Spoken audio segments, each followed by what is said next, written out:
Welcome into Studio B. You are now rocking with the best, Ro Parrish, and this is Playoff Central Live here with the Hall of Famer, two-time champ Isiah Thomas, and the future head coach of fill in the blank for our NBA team, Earl Watson, is right here joining us. 2 point guards who know all about the game, and we just took a look at the Dallas Mavericks going up 1-0, stealing a game on the road against the LA Clippers. Luka Doncic with his third career playoff triple-double, finishing strong.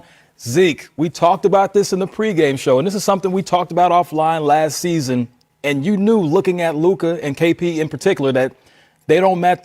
The Clippers don't match up well, but they're more so not afraid of the Clippers. They're very, very dangerous. Yeah, and what Luka and KP bring to the table, they bring their size, they bring their intellect, and then they bring their intensity and their concentration. So, they are better when you look at, the two players for the Clippers in terms of their athletes. You're talking about Paul George and Kawhi Leonard. But from an athletic standpoint, Luka and KP are better athletes than George and Leonard. Now, you also look at George and Leonard and you say, okay, these are supposed to be your two defensive stoppers. But your two defensive stoppers, neither one of them is bigger than Luka or KP. So when I look at the Clippers, this is a very difficult matchup, as I said before, going against this Maverick team, because the Maverick they have the better athletes. They have really a well put together team because they know how to play together. I look at the Clippers and I say the Clippers have talent, but is it a team that truly fits?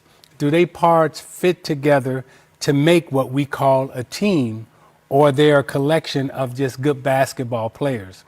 The Mavericks right now, they put together a collection of players that has become a good team. And don't underestimate what Brunson brings to that team from a leadership, coming together standpoint. You got Hardaway, you got Finney-Smith, all these pieces fit around Luka. When you look at George and you look at Leonard, I'm not sure if they got the right pieces around them to bring the best out of their team. Interesting. You talk about Brunson, who came off the bench with 15, plenty of scoring for the Dallas Mavericks, 5 players in double figures. Earl, I bring it to you on this one. This obviously could be a one-game anomaly. We saw that the Clippers were spectacular shooting the 3-ball all season, excellent from the free throw line as well. They shoot 27% from the 3-point line, and they shoot 75% from the free throw line. Is it something to where maybe things go a little bit different and they hit shots, they win this game, or is it something else? I think you can't panic, but you have to have a sense of urgency, because Luka is out there. This is a good stat. Dallas assist to turnover, 22-5. They're not turning the ball over. Anytime a guy has a ball in his hands all the time like Luka, and he's not turning it over, and you're not disrupting his rhythm, and he's young, he's still building confidence, he's going to grow game by game, you have a problem. Mm-hmm. He gets into that paint, he can score. He gets beyond the arc, he can go at his pace, and he sets you up with the hezzy is to read, the next dribble is to attack. Then when he attacks and he looks to pass, it's always weak side corner for corner 3. You cannot disrupt his rhythm. They don't know who can disrupt that rhythm. And I'm going to say he is the most skilled player in this series off the bounce. Yeah. And what I mean off the bounce is he can take 2 to 6 dribbles, 7 and 8, and be comfortable. Kawhi is 1-2 attack, 1-2 step back, jab, shot. It's a different type of rhythm. Neither team plays in transition. Yep. So it's going to be jab for jab, jab for jab. And the Clippers have to find a way to get out in transition, create turnovers, and get easier baskets. And then when you come to double team Luka, right? Again, he's 6'10". So look, guys like us coming to double team him, he's doing this. Right? we're not a problem. And so when you come to double team him, you have to come double team him out on the perimeter with size. And if you don't double team him with size out on the perimeter, soon as he puts the ball behind the double team, now he's putting the ball in the hands of playmakers. And to Brunson, to Hardaway, to Finney-Smith, right in the middle of the floor, and they going 4-on-3, getting to the basket or kicking it for corner threes. They got a problem, the Clippers. They got to do something, about, I don't know what you're going to do with Luka, but you got to find something to do with him. They might want to find something. He is the 9th player in NBA history to have multiple 30-point triple-doubles. And when you ball like that, you get the call after the game. The post-game walk-off, George Sedano, take it away with Luka. Luka, the last time the Mavs won a Game 1 in the playoffs was May 17, 2011. You were 12 years old. What is it like to get Game 1 in this series? I mean, it means a lot, you know. It's a away game, and we won the first game. But I think that'll mean nothing. We got 3 more to go, and it's going to be a battle till the end. You played this team last season, obviously. Why will this experience be different for you? I mean, I hope it's going to be different, you know. I hope it's not the same story. But, you know, especially in the bubble, you know, we were just going there to play. It was a great experience by me, my first playoff. It was really fun to play, and I forgot how much it's fun to play in the playoffs. You got a triple-double tonight. You weren't one of the MVP finalists. Was that a little extra motivation maybe tonight? No, I don't really care about MVP. You know, you have great players in this league. What's important is championship, and obviously that's our goal this season.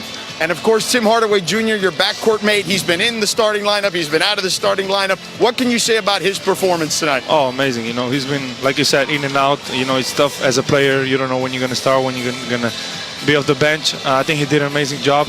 He's been doing this all season, and he's a special key for us. Get him on the court and he's trouble. Luka Doncic messed around and got a triple-double, his 3rd career playoff triple-double. No other player in Dallas Mavericks history even has one. Put that in perspective. Plenty of great players have come through that organization, winning a championship in 2011. Zeke, you brought up something interesting while Luka was talking. When they constructed this Clippers team, the big talk was, of course, Kawhi Leonard and Paul George, but they say, okay, these are the best 2 perimeter defenders. You add in Pat Beverly, maybe you have the best trio of perimeter defenders in the league. And now you have Luka setting records, going for triple-doubles, a 30-point triple-double. Again, the 2nd time he's done that in his career. So what does this say about the Clippers when you have these perimeter defenders who are supposed to be all-world, but they can't do anything with Luka? Well, that's the thing that we saw last year, too. I mean, the talk was that they should be the best 3 perimeter defenders in the league. And I thought they were in terms of having them on one team. But when you look at the way they've been defending and how they're getting picked apart and the way they were picked apart tonight, you have to wonder, okay, why do you need to double team Luka when you got 3 of the best defenders in the league on one team? You should be able to handle one person out on the perimeter by yourself, and therefore you're not leaving all these openings open behind you, having to double team Luka.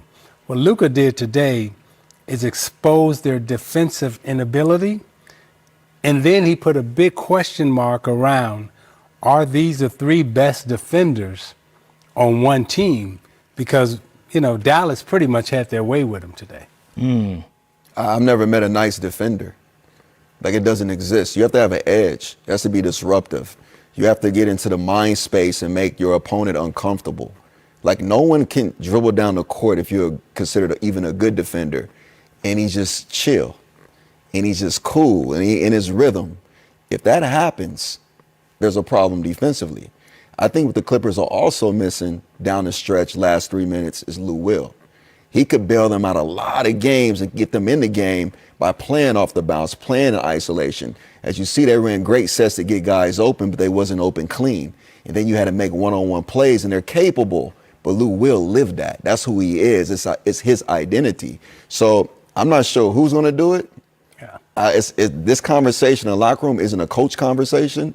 It's a player conversation just in the locker room. We have to step up. We have to be very aggressive, play with the edge, because that team is built around toughness, and they have to play that way every possession. Coaching conversation. Before we go to the coaches talking, just Rajon Rondo had 11 points off the bench coming in. We expect to see playoff Rondo probably